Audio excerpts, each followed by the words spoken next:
역시 국민의힘 곽규택 의원 간사입니다. 우리 김한규 간사님과 두 분이 오늘 날짜도 정했고 내일까지 한다는 것도 정했고 헌법재판관 후보자 세 분의 순서도 정해졌습니다. 그래서 일부에서는 27일 헌법재판관 재판 기일이 시작되죠.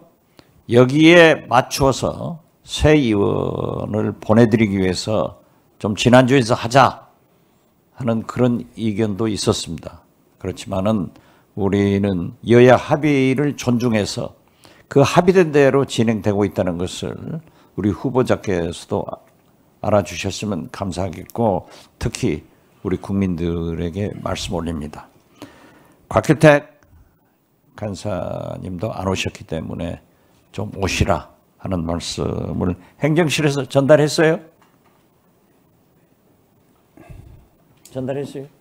예. 이제 우리 존경하는 김한규 간사께서 질문하십니다. 이분도 역시 되게 다 법조인이고 훌륭한데 하버드 로스쿨 출신 미국 변호사이기 때문에 질문도 좋으시겠지만 답변을 더 잘해 주시기 바랍니다. 김한규 의원님. 네, 후보자님. 헌법 103조를 보면 법관은 헌법과 법률에 따라 그 양심에 따라 독립하여 심판한다라고 돼 있습니다. 근데 헌법재판관에 대해서는 헌법에 규정이 없어요. 네. 뭐 동일하겠죠? 헌법재판소법에 규정이 있는 걸로 알고 있습니다. 맞습니다. 헌법재판소법 4조에 동일한 내용이 있습니다. 그러면 이 독립하여 심판한다고 할 때 국민의 여론은 전혀 고려하지 않게 됩니까? 전혀 고려하지 않는 것은 아니겠습니다. 허공에서 재판을 할 수는 없는 일이고 네. 다수의 여론이 있고 또 소수의 어떤 견해들이 또 있을 겁니다. 그걸 균형 있게 모두 다 존중을 하고 소화를 하는 것이 중요하다고 생각을 합니다. 네. 물론 이제 법과 원칙이 있는데 그와 무관한 뭐 여론이 있다고 해서 그에 따라서 결정해야 되는 건 아닙니다만 특히 헌법재판 같은 경우에는 이제 헌법이 정한 국민들이 합의한 우리나라의 가치나 이념 이런 부분을 고려해서 판결을 해야 되고 또 재판관분들은 말씀하신 대로 다수 국민들이 원하는 바가 무엇인지는 최소한 인지를 하고 이거를 이제 감안해 주셔야 된다라고 생각을 하는데요. 아까 다른 이제 위원님들도 질문하셨습니다만 탄핵을 인용할 때는 헌법과 법률의 위반 그리고 그 위반이 중대한지 여부를 이제 판단하게 되는데 중대성이라는 게 기준이 법에 정해져 있습니까? 특별히 없는 걸로 알고 있습니다. 그러면 이 직무를 계속 맡길 수 있는지 판단하는 게 이제 재판관들의 역할인데 그 부분에 대해서는 뭐 아까 말씀하신 대로 국민의 법 감정이 어떠한지 국민이 어떻게 판단하고 있는지도 참고하시겠죠? 당연히 중요한 요소가 된다고 생각하고 네. 있습니다. 뭐 당연히 그렇게 말씀을 해주셔서 다행인데요. 비록 이제 선거에 의해서 선출된 공직자는 아닙니다만 판사나 재판관도 우리 헌법과 법률에 따라서 국민의 대표로서 국가 기능을 수행하시는 분들이기 때문에 주권자인 국민의 의사를 고려해 주십사 이제 부탁을 드리면서 알겠습니다. 이제 다음 또 질문으로 넘어가겠습니다.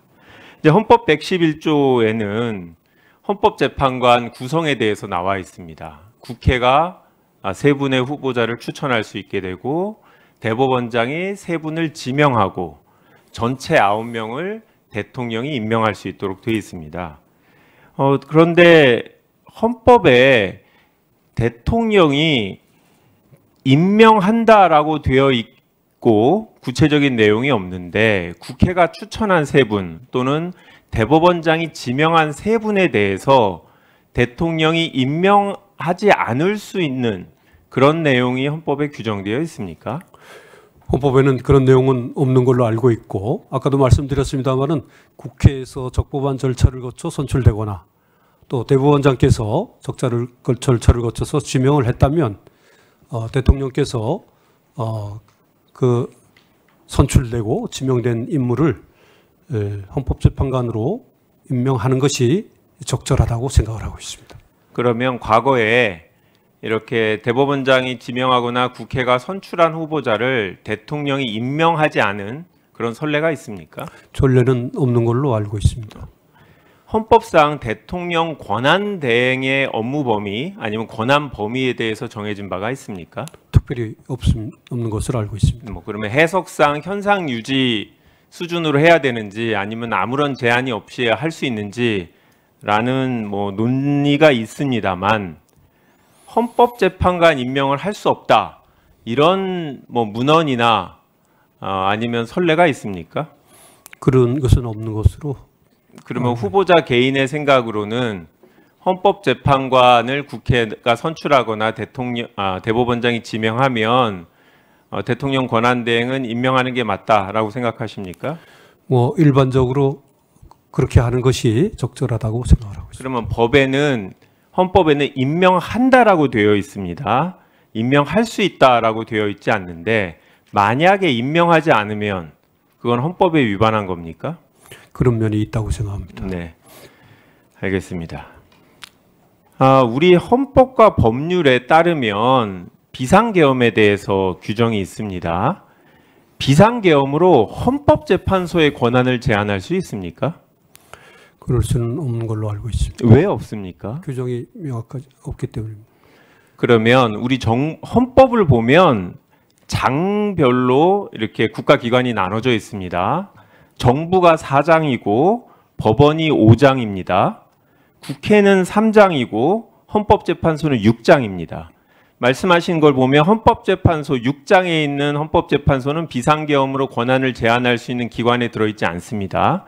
그래서 헌법재판소의 권한을 제한할 수 없다고 하셨는데 그렇게 따지면 국회는 제3장 마찬가지로 헌법이나 법률에 비상계엄으로 권한을 제한할 수 있는 정부나 법원과 다른데 그러면 국회 권한도 제한할 수 없는 거 아닙니까? 그렇게 이해하고 있습니다. 네, 알겠습니다. 그러면 이번 이 비상계엄의 포고령 혹시 보셨습니까?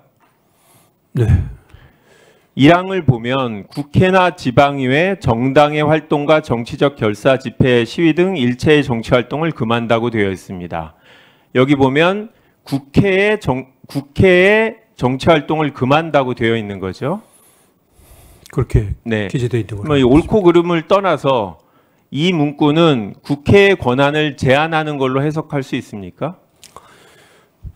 문헌 자체는 그런 네. 의미로 이해되고 있습니다. 그렇다고 하면 추후 관련 사건을 검토할 때 아까 말씀하신 대로 헌법에 국회나 헌법재판소의 권한을 제한할 수 없도록 되어 있고 이 포고령에는 제1항에서 국회의 권한을 제한하고 있기 때문에 비상계엄이 헌법에 따라서 적법하게 내려진 것인지 판단하는데 이 부분을 고려하실 수 있도록 이제 부탁을 드립니다. 네, 저는 시간 내에 좀 마치겠습니다. 이상입니다. 네, 수고하셨습니다. 이렇게 7분의 의원님들이 전부 질문을 했는데 위원장도 의원의 자격으로 질문을 하겠습니다.